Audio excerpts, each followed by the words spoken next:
Hello everyone. तो आज मैं आप सबके लिए लेके आ गई हूँ difference between eukaryote and prokaryote cell. And I know that कि बहुत सारे बच्चे हमारे पास ऐसे हैं जिनको इनका डिफरेंस आज तक नहीं समझ आया।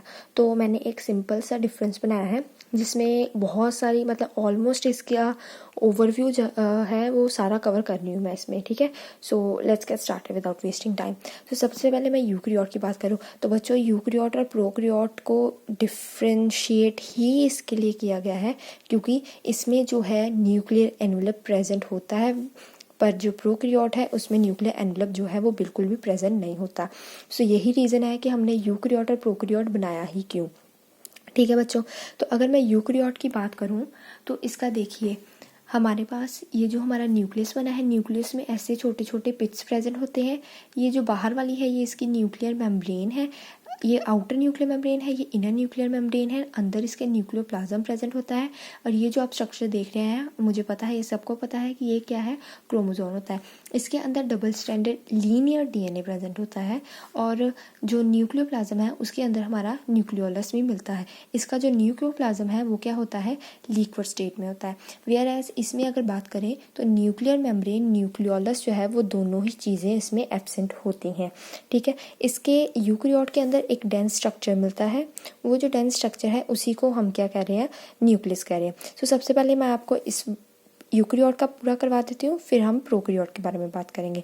सो क्रोमोसोम जो है उसके अंदर हमारे पास डीएनए मिलता है, हिस्टोन प्रोटीन मिलते हैं, नॉन हिस्टोन प्रोटीन मिलते हैं और आरएनए मिलते हैं। जो हमारे हिस्टोन प्रोटीन है वो बेसिक नेचर के हैं और जो हमारे नॉन हिस्टोन प्रोटीन होते हैं वो एसिडिक नेचर के होते हैं। अब हम सबको पता है कि जो डीएनए पैकेजिंग है वो हमारा हिस्टोन प्रोटीन करता है, बट बच्चों ये भी जो पैकेजिंग है ना ये भी वेरी करती है। अब जिसमें जो प्रेजेंट होगा वो वही चीज़ यूज़ करेगा। अब जैसे प्रोकैरियोट में जो है वो DNA packaging non histone protein करता है। चलो अभी फ़िलहाल मैं इसकी बात नहीं करती, हम इसके बारे में आगे बात करेंगे।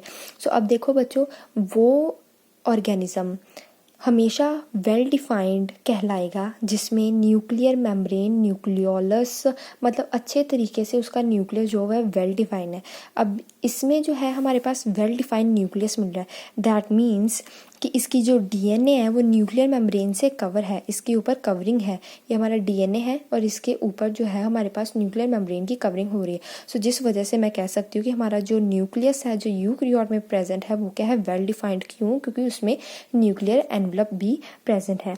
फिर उसके बाद बच्चों अगर यूकैरियोट है तो उसमें सारी की सारी मेम्ब्रेन बाउंड सेल ऑर्गेनेल्स जो है मिलेंगी, प्रेजेंट होंगी। जैसे ईआर मतलब कि endoplasmic reticulum, Golgi body, vacuole, mitochondria, lysosome, microbodies, peroxisome, ये सारी इसमें मिलेगी। अब बच्चों मैंने इस सभी के जो हैं वो डिटेल नोट्स बनाए हुए हैं। अगर आप सबको इनके ऊपर अलग अलग वीडियो चाहिए तो प्लीज़ कमेंट करो।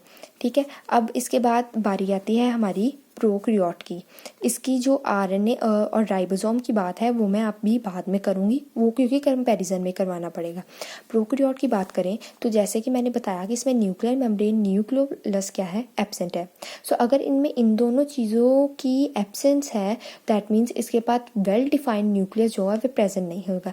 मैंने यहाँ पे बोला था वेल डिफाइंड न्यूक्लियस, क्यों बोलूँगी मैं इसको, अगर इसके बाद न्यूक्लियोलस और न्यूक्लियर मेम्ब्रेन जो है वो प्रेजेंट होगी, पर इन दोनों में वो चीज़ एब्सेंट है प्रोकैरियोट में। सो दैट्स वाई इसके पास वेल डिफाइंड न्यूक्लियस जो है वो एब्सेंट होगा। क्यों? क्योंकि इसके पास न्यूक्लियर मेम्ब्रेन जो है वो भी एब्सेंट है। दैट मीन्स मैं आपको कई बार ये भी क्वेश्चन टीचर पूछ सकता है कि ट्रू न्यूक्लियस किस में होता है। ट्रू न्यूक्लियस बच्चों कहते हैं हम कि वेल डिफाइंड न्यूक्लियस किस में प्रेजेंट है, तो वेल डिफाइंड न्यूक्लियस इसमें तो प्रेजेंट है। अगर ऑप्शन में है कि which one contain true nucleus तो आप करेंगे यूकैरियोट, और अगर ऑप्शन आ रहा है which one does not contain true nucleus तो आप करेंगे प्रोकैरियोटिक। ठीक है बच्चों, अगर मैं डीएनए की बात करूँ तो डीएनए यहाँ पर भी डबल स्टैंडर्ड है, यहाँ पर भी डबल स्टैंडर्ड है, लेकिन ये आपको बहुत ध्यान से देखना पड़ेगा कि यहाँ पे जो डीएनए था वो डबल स्टैंडर्ड था और लीनियर था। यहाँ पे जो डीएनए है वो फॉल्स क्रोमोसोम से बना हुआ है, सर्कुलर डीएनए, मतलब इसमें जो हिस्टोन प्रोटीन है वो मेरा एब्सेंट है। अब बच्चों मैंने यहाँ पे जैसे आपको कहा था कि पैकेजिंग यहाँ पे हिस्टोन प्रोटीन करता है, एंड नॉर्मली जो है देखा गया है कि पैकेजिंग हिस्टोन प्रोटीन भी करता है, बट इसके पास अगर नॉन हिस्टोन प्रोटीन है ही नहीं तो जिसके बाद जो चीज़ होगी वो उसी से काम चलाएगा अपना। इसके बाद सिर्फ नॉन हिस्टोन प्रोटीन प्रेजेंट होते हैं, दैट्स वाई यहाँ पे डीएनए पैकेजिंग जो है वो ये कर रहा है।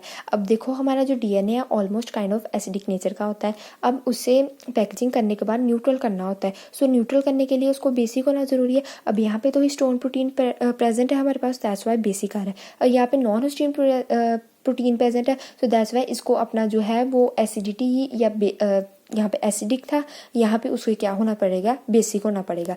डीएनए के बाद मैं दोबारा बता देती हूँ, डीएनए प्रोकैरियोट में डबल स्ट्रैंडेड होता है, सर्कुलर होता है। इसमें हिस्टोन प्रोटीन जो है वो एब्सेंट होते हैं। ये जो है सर्कुलर बना हुआ है, इसमें ट्रू क्रोमोसोम प्रेजेंट नहीं है, फॉल्स क्रोमोसोम प्रेजेंट है।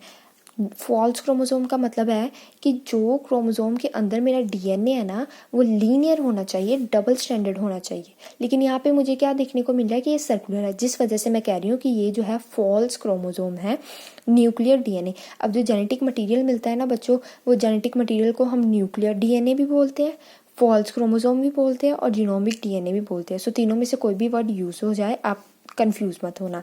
सो इसमें जीनोमिक डीएनए एक प्रेजेंट है, सो इसमें भी जो है वो एक प्रेजेंट है, इसमें भी जो है एक प्रेजेंट है। फ़र्क सिर्फ इतना है, इसमें लीनियर है और इसमें क्या है, सर्कुलर है। अब इसमें डीएनए नेक्ड है। नेक मतलब होता है कि किसी चीज़ की कवरिंग ना होना। अब बच्चों देखो, यहाँ पे मेरे डीएनए के बाद मुझे न्यूक्लियर मेम्ब्रेन की कवरिंग, न्यूक्लियर एनवलप की कवरिंग जो है वो मिल रही है, बट यहाँ पे तो मेरा न्यूक्लियर मेम्ब्रेन एब्सेंट है। दैट्स मीन मेरा डीएनए क्या है, नेक्ड है, मतलब किसी भी तरह की न्यूक्लियर मेम्ब्रेन से वो कवर नहीं है। मेम्ब्रेन बाउंड सेल ऑर्गेनली जो है वो इसमें एब्सेंट होती है, मतलब आपको कोई भी सेल ऑर्गेनल जो इसमें मिल रही है वो कोई भी नहीं मिलेगी, एक्सेप्ट एक के, वो है हमारा राइबोसोम, जिसके बारे में अब हम आगे बात करेंगे। सो बच्चों देखो, दोनों में जो है वो साइटोप्लाज्म मिलता है। जो मेरा यूकैरियोट का साइटोप्लाज्म है उसमें दो तरीके के राइबोसोम मिलते हैं। एक मिलता है एटीएस राइबोसोम, और ये साइटोप्लाज्म में एटीएस मिलता है, और ये दो जो है ये मेरी है सेल ऑर्गेनल्स, इनमें 70S मिलता है। सो मेरे यूकैरियोट में दोनों ही तरह के जो है वो राइबोसोम देखने को मिलते हैं, both 70S and 80S present in cytoplasm. 80S जो है वो साइटोप्लाज्म में होता है, 70S जो है वो सेल ऑर्गेनल में प्रेजेंट होता है। वेयर एज अगर मैं प्रोकैरियोट की बात करूँ तो इसमें सिर्फ एक ही तरह का राइबोसोम मिलता है और वो है 70S। अब बच्चों एस का मतलब है स्विडबर्ग कांस्टेंट। इसके बारे में आप डिटेल में तब पढ़ोगे जब आप राइबोसोम को अलग से स्टडी करोगे। तो मैंने आप सबको पहले ही बोला हुआ है कि अगर आप सबको सेल ऑर्गेनल पे अलग अलग डिटेल्ड वीडियो चाहिए तो प्लीज़ प्लीज़ मुझे कमेंट करके बताइए, वरना मैं अपलोड नहीं करूँगी। सो इसमें जो है सिर्फ 70S प्रेजेंट है। सेमी फ्लूइड रीजन जो होता है, दोनों में सेमी फ्लूइड रीजन जिसको मैं साइटोप्लाज्म बोल रही हूँ वो प्रेजेंट होता है। एनिमल में कुछ डिफरेंसेस होते हैं और प्लांट में कुछ डिफरेंसेस होते हैं। लाइक अगर मैं बोलूँ तो एनिमल्स में सेंट्रियोल प्रेजेंट होता है, वेयर एज प्लांट में सेंट्रियोल नहीं प्रेजेंट होता। ठीक है, सो अभी के लिए आप सिर्फ इतना याद रखो कि दोनों में साइटोप्लाज्म प्रेजेंट है। ये एक सेमी फ्लूइड लिक्विड है, और बच्चों सेमी फ्लूइड लिक्विड को ही एनसीईआरटी ने एक नए नाम से लिखा हुआ है, जिसको लिखा हुआ है उन्होंने क्वासी फ्लूइड लिक्विड। तो दोनों में से कोई भी आ जाए तो आप कन्फ्यूज मत होना। साइटोप्लाज्म जो है वो सेलुलर एक्टिविटीज़ की साइट है, मतलब जितने भी रिएक्शंस वगैरह हो रहे हैं वो सारे ही मेरे साइटोप्लाज्म के अंदर हो रहे हैं। जैसे कि सेल ऑर्गेनल जो है वो भी साइटोप्लाज्म के अंदर है, क्रेब्स साइकिल है वो भी इसके अंदर होता है, ग्लाइकोलाइसिस है, जितने भी मतलब रिएक्शंस है वो सारे इसके अंदर होते हैं। अगर मैं एनिमल की बात करूं तो एक मेम्ब्रेन लेस स्ट्रक्चर जो है वो प्रेजेंट होता है, जिसको मैं बोल रही हूँ सेंट्रोजोम। अब बच्चों ये जो सेंट्रोजोम है ना, ये दो सेंट्रियोल मिलके बनाते हैं, और इसके साइड में जो है वो एक मैट्रिक्स प्रेजेंट होती है। सो मैट्रिक्स प्लस 2 सेंट्रियोल मिलके क्या बनाते हैं, सेंट्रोजोम बनाते हैं, जो सेल डिवीजन में हेल्प करेगा।